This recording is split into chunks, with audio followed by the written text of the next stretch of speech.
The following is a paid program and does not necessarily reflect the views or ideas of the staff or management of KWSH or the 110 Broadcast Group.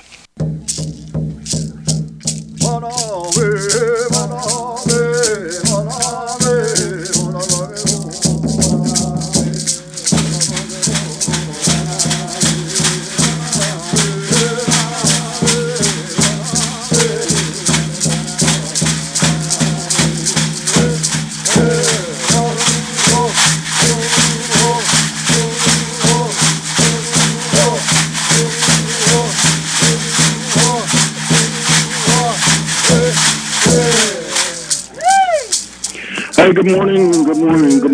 It's Jay, and welcome to another edition of the Seminole Nation radio program. I'm your host, Bo Whitekiller. Today is 9 February 2021. It's also National Pizza Day.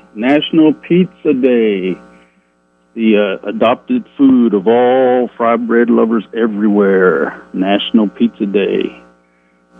So, in honor of National Pizza Day, hit us up on the Facebook, social media, Twitter, Instagram. Tell us your favorite pizza. Tell us who you are. Tell us your favorite pizza. And bonus, if you got a picture of it, send that in too. We'll post it up on our social media sites because it is National Pizza Day. Today is also a very Caucus day. Yes. I would say it's Caucus inside the studio here. I'm currently at the office. I had to come in and was reminded to turn on the water at the office because we don't want to freeze up when we have to use that chogoji, you know what I'm saying? Okay, so we come in, turn on the water, and head back to the house. I know the roads are pretty clear. I'm sure there's some icing on the bridges, so be careful out there for sure. Be very careful out there, as it's only going to get worse. It's only going to get cold. They said it's going to be down to single digits, which means the wind chill will be a lot colder this weekend. So bundle up. Snag if you got to. Hey, I'm just kidding. But just make sure you stay warm. Just stay warm and watch after those elders. Look after those elders. See if you know somebody out there. Please check on them. I know we have a number around here within our area, and I like to check on them. Just go by and say hi, see how they're doing. But I know a lot of you do a lot of good work and checking on them, and appreciate that. And take care of yourself. Winter closure updates we've got. Also have some news we want to share with you, but also in the last half of this program, we're going to be talking with Dana Miller. Dana Miller, a favorite of the radio program. She's going to come in and just share some ideas and thoughts. I talked to her last night. Both of us are news junkies as far as like anything that has to do with federal, state, and local, just to be on top of these things.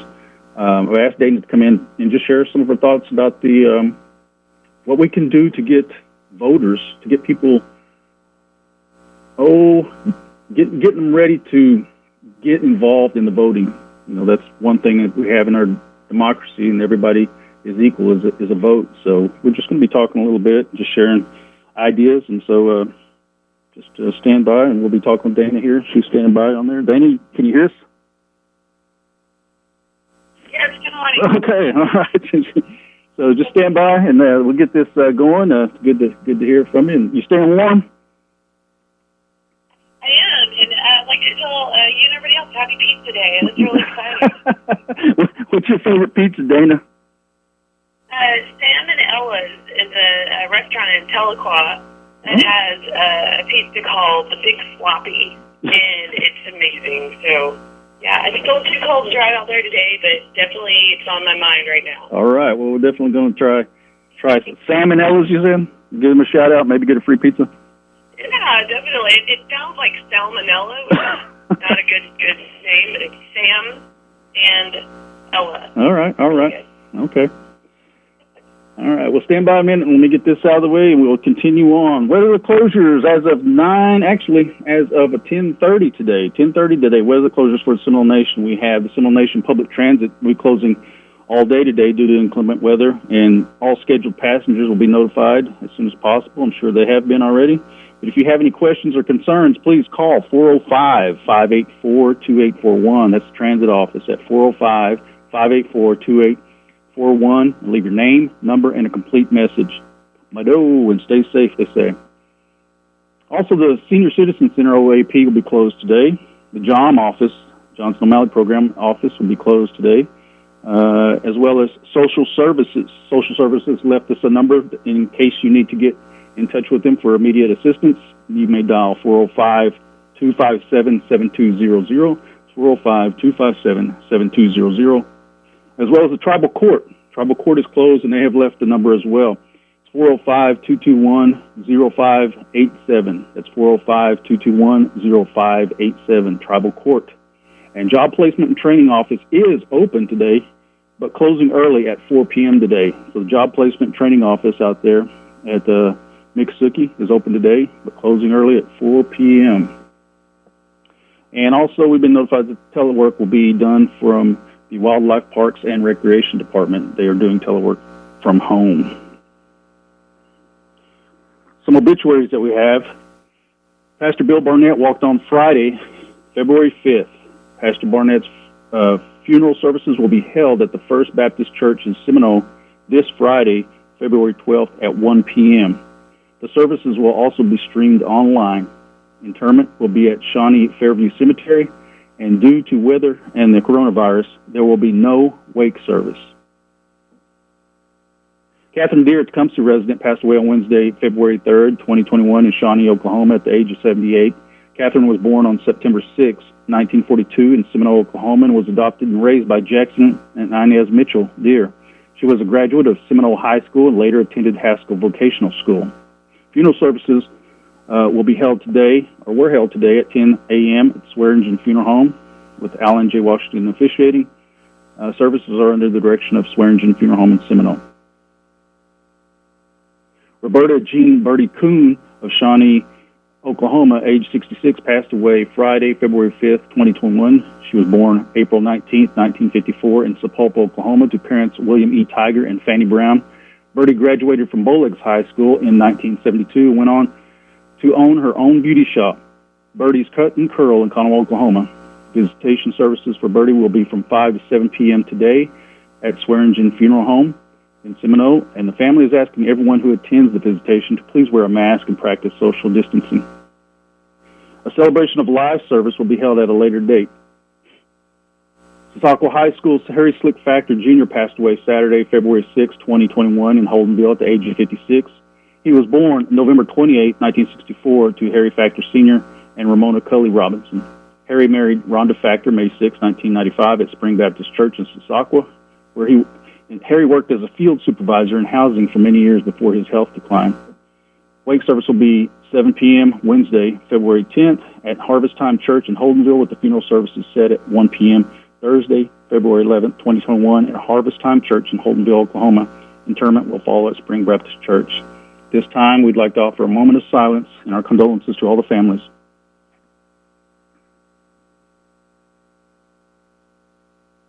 Mado. The Indian Health Service at Wovoka has a COVID vaccine appointments available and are now open to eligible patients with an active or inactive chart for the ages of 18 years and older. Please call 405-257-7319, 405-257-7330, or 405-257-7520 to activate or create a chart and schedule an appointment. All patients are required to wear a mask or face covering while interacting with clinic personnel to help decrease the spread of COVID-19. 2021 Spring Seminole Nation of Oklahoma Higher Education BIA Scholarship deadline is February 14th, Valentine's Day. February 14th, Valentine's Day. February 14th, Valentine's Day. 6 days from now to get postmarked. So the applications for the Spring 2021 Seminole Nation scholarship are now online and have been at the Seminole Nation website, sno-nsn.gov. And if you want hard copies, they're available downtown at the Seminole Nation Higher Education Office, approximately 6 feet away from me, at 215 East Evans.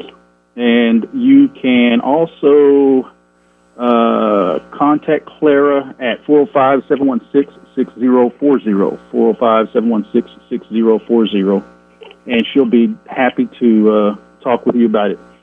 So make sure also, too, February 16th, where we are currently located downtown at the Caden Head Building, we will vacate these premises as the Johnson O'Malley Higher Education, Adult Education, and Communications Department will be consolidated and housed together at 630 North Main location, formerly the ASAP building, where ASAP was housed. It has been refurbished, and we will be there all nice and cozy at the 630 North Main location. It's actually right there by the Pink Laundry, so if you're looking for it, it's at the Pink Laundry.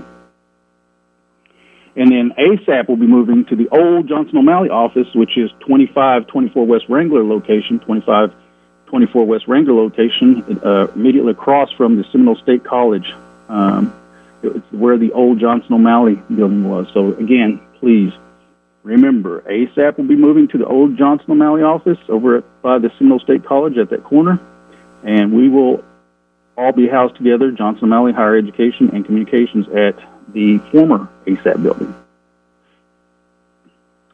Now some birthday shout-outs. We got birthday shout-outs to Rio Miller, Todd Jesse, Karis Revis the Senior, Brian Lyon, Alan Tiger, Gloria Jones, David Factor, Tim Carpicci, Grace Stewart, Mary Coon, Diane Harjo, Vera Harjo, Jared Johnson, Valerie Narkamy, Anissa Posto, and Sherry Harjo. Happy birthday. Happy birthday to you. And now for some interesting tidbits of information. What is a millennial? What is a millennial? I often hear that word. And what does it mean to us as tribal members? Now, I was looking this up earlier, trying to get ready for Dana's conversation and kind of focus in a little bit about what voting ages we're thinking about. But when I was going through some of this information as far as like what a millennial is, Dana, do you know what a millennial is? Definitely not me. I'm not in that group. I think it's like they're younger. I tell you, I was 20 years old, around that age, maybe. I was looking. 20s, 30s. Very, very good. You got it. You got it. Millennials are from the ages 25 to years. Gen Z are from 18 to 24, and millennials 25 to 40, and Gen X are 41 to 56. So I learned something today.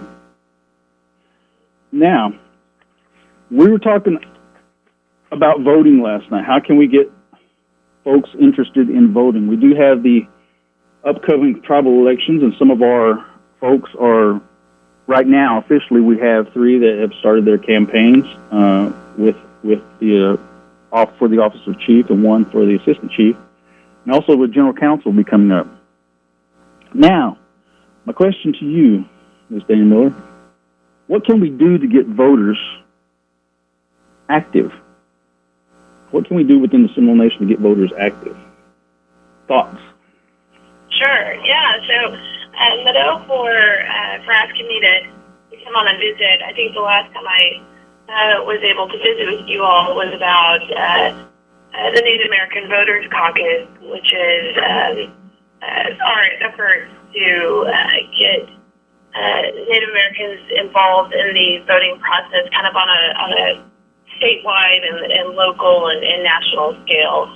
And so we talked about that and getting folks registered, how important that is, being involved in the process that involves them.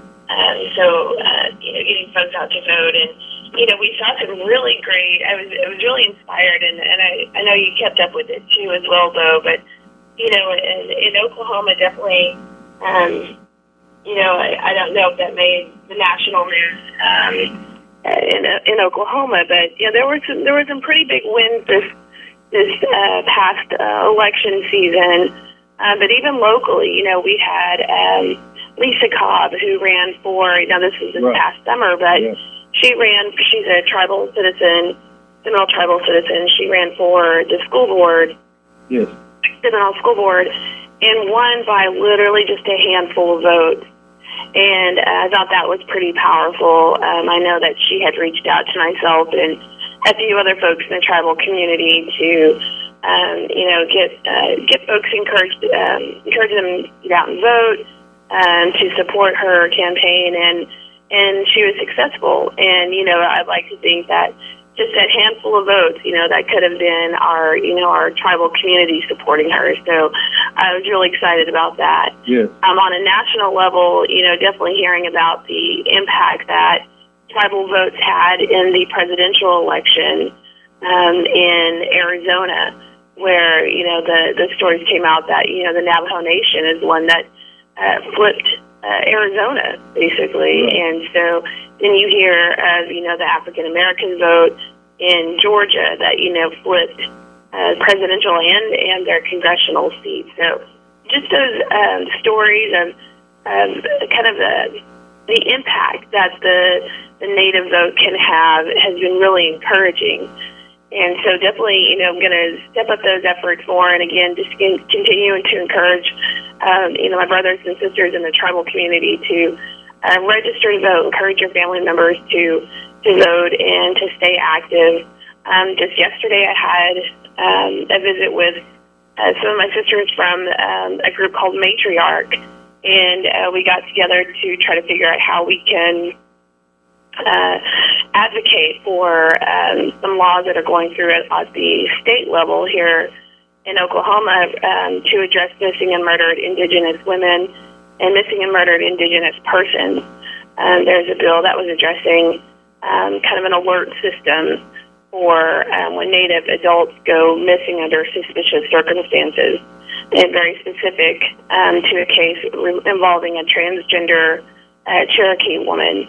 So it was really exciting because it kind of got to get back there in session now, so I got to visit with some of our legislators, and because of our efforts through Native American Voters Caucus and getting to know those candidates, just yesterday, a phone call and an email, and I heard back from our state representative for District 28, Jamie Williams, who replied back immediately within minutes and said, yes, I'm supportive of this bill. I'm supportive of the tribal community. So, again, that was encouraging. So then got to visit with you about how can we kind of take that momentum and kind of see what we can do for the tribal elections, which are just, in my opinion, are just as, if not more important, right. Because we are so closely tied to our tribal government. And so I think one of the things that, I've learned throughout the other elections are that, and we talked about this before, is that elections have consequences. Absolutely. So those are, those are three words that we can just take away from this whole conversation. Elections have consequences. So I think that's, when you ask the questions, how do how do we get momentum going? How do we get, some folks to be excited about it? I think we're supposed to answer the question is just why do we even get involved? And I think that's the response. The answer is, elections have consequences. There's a really cool quote that my sister sent to me because I reached out to a few folks yesterday and just said, hey, why do you get involved? Are you excited about the tribal elections coming up? Are you involved? Do you participate? And I got a quote back that said, our lives begin to end the day we become silent about the things that matter. And I thought that was pretty interesting because those things that happen on the tribal government level definitely do matter, not only for us as citizens, but for our tribal identity, our cultural identity as well. Absolutely. So I think that, I'm sorry, go ahead. No, I was just, keep going. I'm getting all fired up. Yes, here. I think it's really important because, our cultural identity is not necessarily tied to, those other elections that I'm talking about, the state, local, federal, but the tribal one is. And we can get some support through that. So kind of maintaining our identity, our who we are as a people, I think is really important. Based on who we elect, who we put in that, who we give that responsibility to. And it's, a lot of times I hear folks saying, well, I don't get involved in politics. Mm-hmm. And that's the one thing that will go all through me. This is what I hear someone say, I don't get involved in politics. Like it's beneath them, they don't really, it seems it's viewed as something contentious.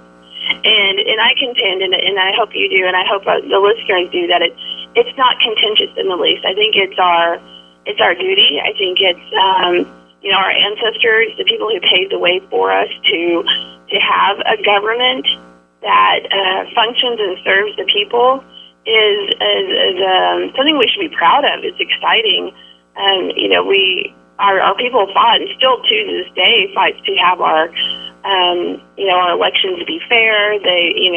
For our government to represent us. And I know there's lots of hurdles, and we could, probably fill out, hours and hours of airtime talking about the things that are wrong with government or things that are good with government. But I think at the end of the day, when you talk about the government, the tribal government, it is us.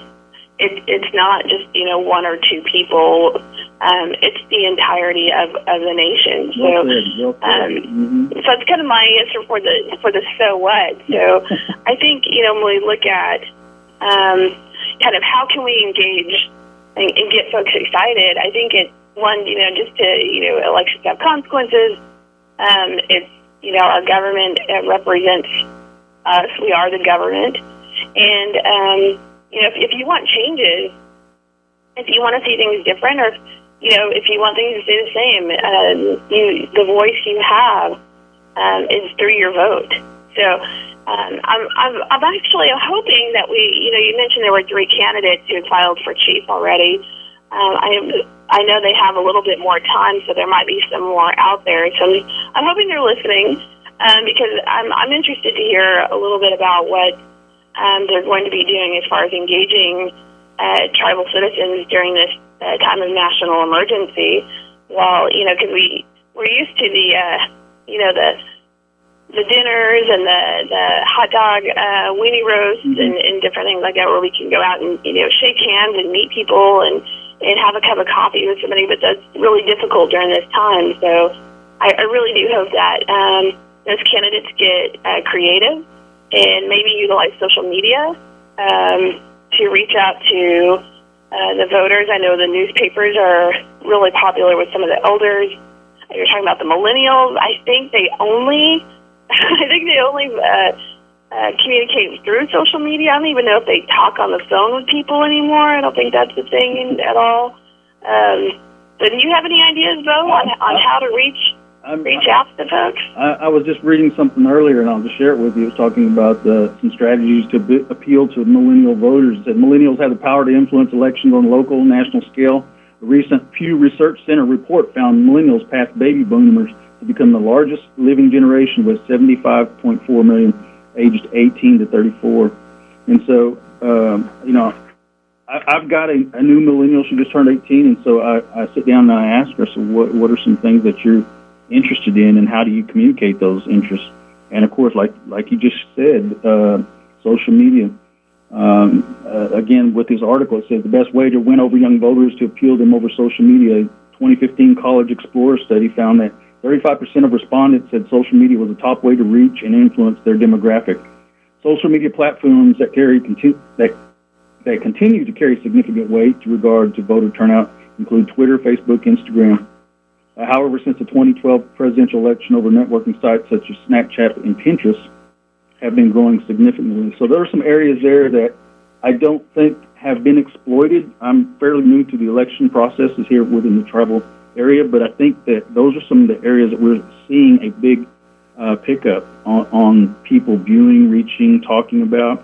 But don't you think that kind of limits some of the significance of talking about the issues, and as opposed to, like you were saying, we're going to have to find new and existing ways to get these issues out. But rather than it just being a popularity vote of voting for someone that just because they're family or you like them, don't you think that sometimes we get lost and maybe the issues aren't really talked about because of social media? It has a limit.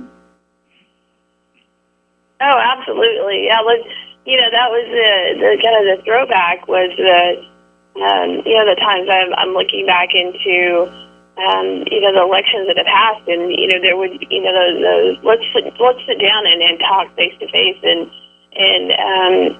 share what my concerns are, and maybe have a laugh or two, but it really came down to let's talk about what's important to me, my family, my band, my community, and you don't really get that through social media. You don't get that, that interaction, that face-to-face interaction, and sometimes it's the opportunity to hold somebody accountable, and then to remind them later on that if there was, a promise made that, hey, we talked face-to-face and you said this, and so you lose a little bit of that in social media. So I definitely understand that.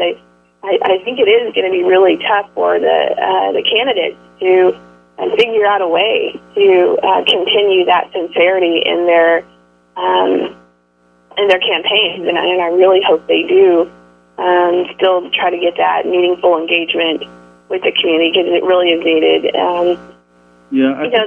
I'm sorry. Go ahead. I'm sorry. No, go ahead, please.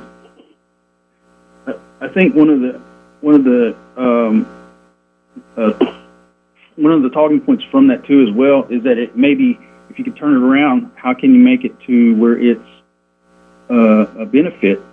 I think maybe that using social media will be able to start the conversation, right, to get those things started, and to be able to carry it on in a different area. One of the things we're looking at is through this period of campaign is having the candidates come together on different forms of social media town halls, and being able to do a Zoom call where people would be able to call in and participate. So we're working on that through the communications office, where it's just basically a town hall forum, but in a different setting.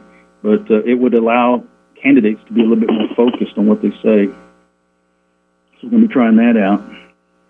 Yeah, definitely. And I think, we've talked a little bit about what the candidates can do, and kind of the onus is on them to be creative and to get out and, try to figure out a way to engage. But, also the voters as well. We talked about, even I had a question because it's just been so long. How do people do they have to register to vote? What are the dates? Mm-hmm. So making folks aware of kind of what that process looks like. If we, can make sure that, you have those dates in your kind of on your calendar. I believe you said, was it July 10th? Actually, they're going to kind of leads right into over my shoulder on the video playback. And right now, I'll go ahead and announce it. You'll be able to see it in the video playback. But on my wall, we have the filing deadlines for candidates is in April 19th through the 23rd. Filing deadlines from 8 to 5, and then the election will be held July 10th. So you'll be able to see that on video playback, but also too, we'll put it on the scroll here at the bottom of the screen as well. But Dana, we can talk for hours. I'm gonna go ahead and in conclusion give you the last. You got something you want to follow up and finalize with, and. Sure, yeah. I think it's. I want to again, Mado, for starting the conversation, and I think that getting folks involved in the government that belongs to them, that is there for them and made up by them is super important. So anything that we can do to think of to get them involved, I think is exciting. And July 10th, put that on your calendars. Put it on there now, make a day of it, kind of think of it as a holiday and get out and get that vote out and make sure that you have an impact. And then also, too, before we end, you talked about how cold it is outside. Yeah. I think I looked on my phone earlier, and it was 19 degrees. And so I just want to remind everybody that if you do have animals that are outside, please make sure that you make accommodations for them. Put some hay in their doghouse, or put some tarp over their doghouse to make sure they have a warm place to stay. If you go outside and it's too cold for you, then it's definitely too cold for them. So please look out for the animals, look out for the elders, and for yourself as well. It's pretty icy. Almost slipped on some ice this morning. So please be careful, and everyone take care. Mado, thank you, Dana. We'll be talking with you later. Appreciate it. Also, too, I just got a announcement on the video playback. You saw me reaching over and grabbing something. I thank Claire for it. She's been helping out a lot here on getting some of these announcements to me. Due to inclement weather, moving in tonight and tomorrow, all offices will be closed tomorrow, Wednesday, February 10th. So all Seminole Nation tribal offices will be closed tomorrow, Wednesday, February 10th. A travel advisory has been issued for Seminole County. Should you have any questions, please contact the executive office. Please stay safe. That's 405-257-7205, 405-257-7205. If you have any questions, please contact the executive office. However, they will be closed tomorrow. But you can always reach us at 405-382-1010, 405-382-1010, your communications department. We'll continue to monitor all this weather, and like she said, just be careful, be safe out there. You have to go anywhere. Be mindful that you might have a flat tire, you might have something that'll make your car stop. Make sure you got an emergency kit in your car. Sometimes that emergency kit's a roll of duct tape, but hey, you're trying, right? I used to, still do. And remember, a mask is better than a ventilator. Home is better than ICU. Prevention is better than a cure. It's not curfew, it's care for you. So until next week, we say Mado, Haram Chi Chaklis, another edition of the Seminole Nation radio program. Pray, be kind to one another, do the right thing, and it's all about love. Peace.